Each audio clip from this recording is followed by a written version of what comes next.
Sabbath Salam. This is the day that the Most High has made. This is a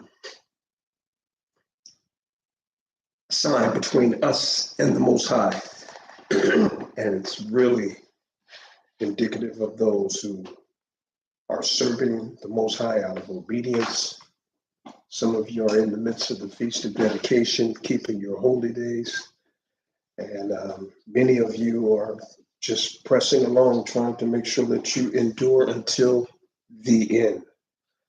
Sabbath Salam, more of a Bantu twist on understanding that we need to make sure we're pulling away. And I'm not going to belabor the time. I'm going to get right into this conversation, this discussion.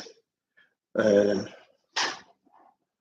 I'm doing that because, of course, where I'm at, we're supposed to be expecting stormy weather and everything, but we're still going to come to you and share and discuss the word, because as we see the day approaching, we're supposed to exhort one another ever so much more. So I don't have a per se a lesson that I want to teach and convey this. I just want to have a discussion, and the discussion is based upon the title of the lesson, which is Apocalypto, and in the Hebrew, it's Galah. And that word Galah, in fact, the pronunciation of the combination of Yiddish and this modern day Hebrew we have that we all think we've perfected, but we know the Most High is going to give us a pure language. And side note, I think we all need to start looking back at our Bantu brothers and sisters that we've been separated from, and their language of Swahili and the Congolese and the languages of Algeria and those places down there, because we need to keep in mind the fact that the Second Temple was destroyed in 70 AD. And we took our culture, especially if you read From Babylon to Timbuktu by Rudolph Windsor, we migrated down into various parts of Africa. Us going up into Portugal didn't happen until the late 1300s, leading around the 1400s, as the papal bull papers were getting ready to be signed by, I believe, the fifth or the sixth pope, endorsing slavery and the taking away of our things. But if you do the math in between 70 AD and that time, and us being a people of heritage, means, culture, ways, knowledge, I mean, the University of Timbuktu, Google that. It was an actual university that existed.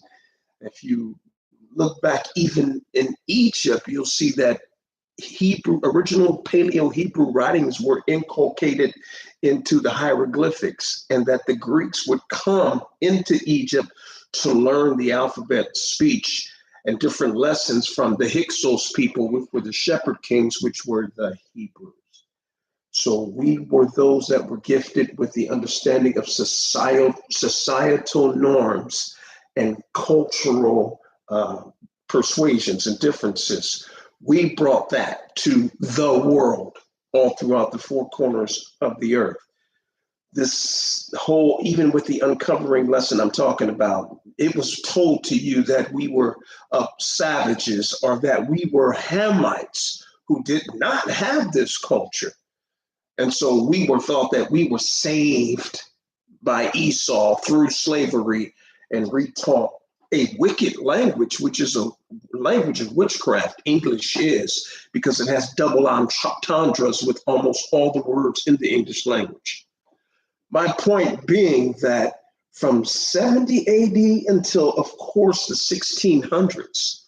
Now, let's not forget, last week we talked about in the 700s of BC is when the northern kingdom began to flee from Syria from the time of about a year and a half to find the other lands where they could keep the commandments freely. And that would be the Americas, South America, the Bahamas, the islands, and North America. And many secrets have been kept from us and hid from us about that movement, that sojourn, that excavating, that movement that took place way before The southern kingdom was thrown into slavery, fleeing from Portugal, as many of them did not convert to Christianity, and they had already had the blessings of the Pope and Christianity to enslave them. They took them down into the western parts, all the way down to the southwestern parts of Africa, and began to ask the Hamitic people to help them to pursue these learned people. And when I say learned, meaning they were educated, they had skills in tradesmanship. They were doctors, they were lawyers, they had law, they were farmers, they were masons, builders, contractors. And they asked, and you've seen the movies of the Dahomey tribe and the women and everything, to help them round up these learned people because they wanted them wiped off the face of the earth because they were the chosen people of the Most High Yah. They were the children of Yasharal. And they knew that the Most High had turned his back on us because we were disobedient and that we were up under the curses and that we could be utilized because of the giftings that we possessed. Now, what I want you to understand is the point that I'm making is that when I was talking about the Bantus, therein lies in that area a region, and many people are talking about this now, that possesses a lot of our heritage and culture as being the children of Yasharal. Let's not forget that we're forgetting that the true nation of Yasharal is connected to the continent of Africa, and that the Suez Canal was man-made to create an isle, an isthmus of separation so that they could come up with another name known as the Middle East. I'm gonna have to move along. Gala Apocalypto is the time that we're living in, and it's the uncovering and the revealing of truth. And my challenge to you is to begin to challenge everything.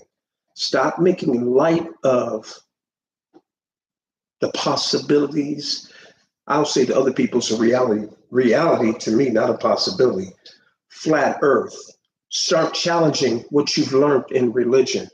Start challenging all the narratives presented to you from elementary school all the way through college. Start challenging everything you see on TV, the news, and the media, because you're living in the time of apocalypto in the Greek and Gala in the Hebrew, which is the uncovering and revealing. If you do not allow yourself to come out of the box of your mind and look outside, you are no longer relevant. And when I think of non-relevancy, you will not be able to exist into the time that we're moving in of tribulation, judgment, bowls, trumpets being blown. Because see, those that belong to Yah, who are willing to challenge the narrative, are beginning to be separated and sealed. And when we talk about the sealing, we're talking about Revelation 7:3, Revelations 9:4, 2 Timothy 2:19. The Most High has a people that belong to him from the beginning and foundations of the earth. And I'm going to read about that in Enoch, the 38th chapter. As we are on this earth and we are sealed and belong to him, our spirits are sitting in heavenly places simultaneously as your physical body is down here on this earth. What am I saying? Scriptures such as that you can boldly approach the throne now and make your petitions known. You can go before the Father in prayer. You need not to have a high priest go before him on your behalf. And we have our brother, the Messiah, Yeshua HaMashiach, making intercessions for us. So we don't understand the level of our connectivity because we're still living beneath the firmament, thinking that's the extent of our physicality and our being. In the spirit, we go beyond the firmament. Every time we pray, every time we meditate, we have the ability to be in the heavens through a spiritual connection that lives on the inside of us. Now, I'm not talking about this new age Christ consciousness, because you have to remember Matthew 24, Luke 17, the Messiah said, they asked, when will we know the end of days? And one of the things he said, let no man deceive you. Many Christs will come. Many will call themselves Christ. And Christ is Christos, which means anointed in the Greek. And many are saying I'm anointed. And there's a concept out here now where people are saying that you open up a particular chakra, which helps you to come into Christ consciousness and you become the Christ. So many people are calling themselves chosen ones and anointed ones and Christ. So this is the development of a new age theology that people are coming into, because guess where they go from there? You are a God. You are love and light. No, you are one that is humble and awaiting salvation. And how are you awaiting salvation? You are no longer being simple, but you're coming into conversion. Psalms 19:7. The law of Yahuwah is perfect, and it converts the soul of man and makes wise the simple. You can't afford to be simple-minded no more. And if you are, it's because you don't keep the laws. You would prefer to try and live through morality and Christianity by trying to get yourself to adhere to a code that belongs to Christianity, instead of adhering to a code that belongs to the Torah that came from the Father, which is the laws. Because people don't want to keep the laws. They want to keep pagan holidays, pagan customs, and they don't want to separate from the world. They want to party it up with the world and do what the world is doing and don't want to be obedient. Here's the deal. If you want to say you have the Ruach, then that means you must be abiding through Acts the 10th chapter that talks about, I give my spirit to those that obey me. And the obedience comes in keeping the laws. Because of 1 John 2:3 says, we hereby do know that we know him if we keep his commandments. Know is gnosko, and it's having the knowledge and understanding of the Father through respect and obedience. This is why he emphasizes the commandment of honor thy mother and father, because it brings us back to honoring our spiritual father, physical father, the Most High Yah. And it's a practice that we must understand when we talk about two beings that created you, raised you, nurtured you, brought you into the place that you should be. You don't grow up and start dishonoring them. That brings curses upon you that you don't want. And that's talked about in Ecclesiasticus, the 3rd chapter. So we must adhere to the laws to show respect to our Father. There's a time of sealing and separation. Think it not strange that you aren't seeing eye to eye with certain people and that you're going into a different dimension. My prayer is that it's your prayer that you would draw nigh to the Father. And the only way to do that is to die to self and die to the flesh. Uncover everything, question everything. You no longer have the ability to take things for face value. It will lead to your destruction. What am I saying? My people, Hosea, are destroyed for a lack of knowledge. Not that the information's not there. It's that you choose not to see it because ignorance is bliss. And you would prefer to be ignorant, to not have to have the weight of responsibility once you know. Because once you know, you can't unsee things like what they're doing on TV, the propaganda, the psychology that's being used, the spirit that's at work, the deception of religion and Christianity, the trick that was used with Paul's letters, and what you were taught your whole life to keep you in a dark space and not walk in the light when we're supposed to be children that follow our Messiah, who is the way, the truth, and the light. So that's the discussion and the conversation that I want to really put out there and have with you, that there is a serious tear down that needs to happen in your life of what you think you know, especially you arrogant ones. That's why he said also in conversion, except ye be as little children. Your conversion converts you back to the bright eyes of a child who sees everything as new with excitement and curiosity and belief and faith and no fear. And fear is a thing that keeps you back as well. So before I get ready to close out, I just wanted to bring that idea to you about understanding that it's time to challenge everything. Don't be afraid of the separation. Don't be afraid of walking alone. Even when Christ went to the mount to pray, he brought three of the disciples with him, but they fell asleep and he was alone. But in the process of him being alone, the manifestation of Moses and Elijah was there to minister to him as he was preparing to give his body as a sacrifice for us. The Father wants to do things with you in the Spirit, but you don't give the Spirit enough time. You're not praying, you're not meditating.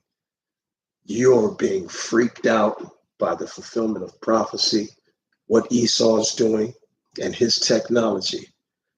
Prayers go out to so many who struggled this week and got sick. My body even got attacked, but many are the afflictions of the righteous, but the Most High delivereth us out of them all. He's a healer. You've got to believe in the healing. It's no coincidence that there's so much information out about herbs. And you need to remember, the demons brought sickness to Noah's children in Jubilees 10:10. And after, though they were healed in the spirit, he gave them the knowledge of herbs to fend off the attacks as well. So he's putting information out there to different people about all these various herbs that can help to heal and fend off demonic sickness attacks that are coming in this hour. And I don't care, even if it is I won't say these words on here, but even if it is the metal particulates that are being utilized and tainted by frequencies or activated by frequencies, he can destroy that. He can heal that. Even to some of you who made mistakes, I can't say that you're completely out of it. The scripture says that if that thing activates in you, but I know there's nothing the Father can't do. He can take the G-O out of people. That's called healing, if he desires to, because I know that some people made an informed decision, but a lot of the children did it because their parents forced them so that they could take them to school. And those kids didn't have the opportunity of having a choice. They weren't of that age. So you're going to tell me the Father's not going to have mercy on the babies who were forced to do something that was beyond their control? Yes, he is going to have mercy. So don't think in a mindly state of mind. Let's see. What else do I want to say about that? I just can't stress enough that you're going to have bold faith and you're going to challenge everything. And don't be deceived. That's why he said, let no man deceive you. The deception is so high. You got the fake SOS band. And what I mean by SOS, Revelations 2:9, Revelations 3:9, synagogue of, yeah, that's SOS. We got them running around trying to still prove that they're the people and take our promises and alter prophecy and swing things their way. That's a part of deception. None of this stuff overseas, Middle East would be transpiring if it wasn't for their lies and deception. So we're living in the midst of wickedness and lies, and it's falling apart, and it has to be destroyed. And it'll be storms, it'll be wars, it'll be famine, it'll be sickness. Second Ezra, the 13th chapter said that there was going to be a large fight, man against man, realm against realm, people against people, nation against nation.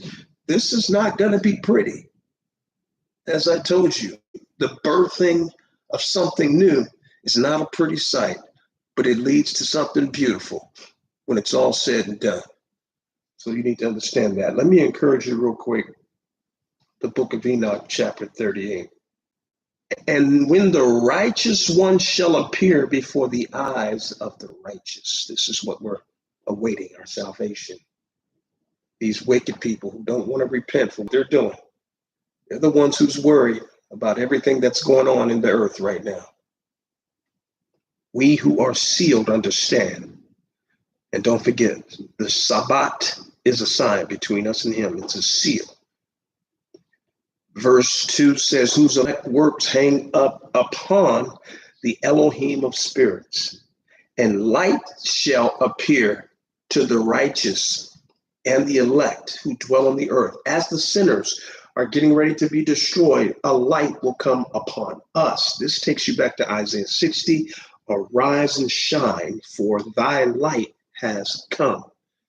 And sinners are going to see this light on us in the midst of darkness. While they're being destroyed, they can see a hope and a glimmer on you.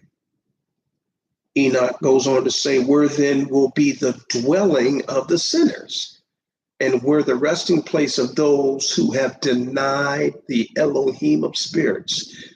It had been good for them if they had not even been born. When the secrets of the righteous shall be revealed and the sinners judged. Listen to that. We have a secret because we're dwelling in the secret place of the Most High. And we're abiding under the shadow of the Almighty. That's why it's a secret place. Psalms 91. That secret that's in us will be revealed when the light comes, because we've been hiding and dwelling in that secret place, patiently waiting by keeping the commandments, like Revelations, the 9th chapter says. Here is the patience of the saints. They dwell in the secret place. They are keeping the holy days. They're not being swayed or disheveled. They see the lies. The sinners are getting ready to be judged. Like 1 Corinthians, the 6th chapter told us, we're not supposed to be fighting against each other in the court of law, but in front of the heathen, because we're getting ready to judge the world, and we will judge the angels and the fallen angels. But I go on to read in the 3rd verse that it says, and the godless driven from the presence of the righteous and elect. Separation. Verse 4, from that time, those that possess the earth shall no longer be powerful and exalted. All these kings, presidents, mayors, governors, they're coming down. They're about to be replaced. And they shall not be able to behold the face of the holy. They will not even be able to look at us when this thing is all said and done. While all hell is breaking loose and they're getting ready to be wiped out, the light is on us. They can see the holiness and they can't even look us in the face. Because secretly we dwelt amongst them, we lived next door, we shopped with them, we went to places they went, and we were quietly knowing that we were amongst devils, demons, Nephilim, reptiles, shift shapers, not no aliens. You're walking amongst demons and spirits right now, every day, and you're just looking at them, rebuking them quietly, and walking in your hope and your promise, which is this. And they shall not be able to behold the face of the holy, for the Elohim of spirits has caused his light to appear on the face of the holy. Who's Kodesh? How are you set apart in Kodesh? You the laws. How do we know the difference? It's the lawless ones. Those who follow the tenets of the satanic church. Do whatsoever thy will. Have sex when you want, with whatever you want. I'm not going to say whoever. It's whatever now. Robot, transgender, same sex, it's whatever. Bestiality, it's whatever. Some of you don't even know that some of you have laid with fallen angels, Nephilim. You don't even know that incubus and succubus is at work because they're trying to gather the parts of your body that you excrete through your masturbation practices to create seed lines. Thinking you that you're donating your seed for women to have babies. And like one man had thousands of kids because he was going there because he needed the money. But they're not giving that to women. They're taking that to labs, scientific, and doing experiments. The list goes on and on. I digress. Then shall the kings and the mighty perish and be given into the hands of the righteous and holy. This goes back to Amos, the 9th chapter, that says we shall possess the remnant of them that are called by the name of Yah. There'll be a remnant of the other nations that'll make it in, but we shall possess them. Stop lying to these people talking about they're going to be in the kingdom and rulership. No, they're not. They're going into captivity, and we shall possess them and be given into the hands of the righteous and holy, into our hands. And thenceforward, none shall seek for themselves mercy from the Elohim of spirits, for their life is at an end. There'll be no turning back then. Let me read one more chapter and we're going to close out. And it shall come to pass in those days that elect and holy children will descend from the high heaven, and their seed will become one with the children of men. And in those days, Enoch received books of zeal and wrath, and books of disquiet and expulsion, many books that he gave his sons. And mercy shall not be accorded to them, saith the Elohim of spirits. And in those days, a whirlwind carried me off from the earth and set me down at the end of the heavens. And there I saw another vision, the dwelling places of the holy. Listen to this closely. And the resting places of the righteous. Here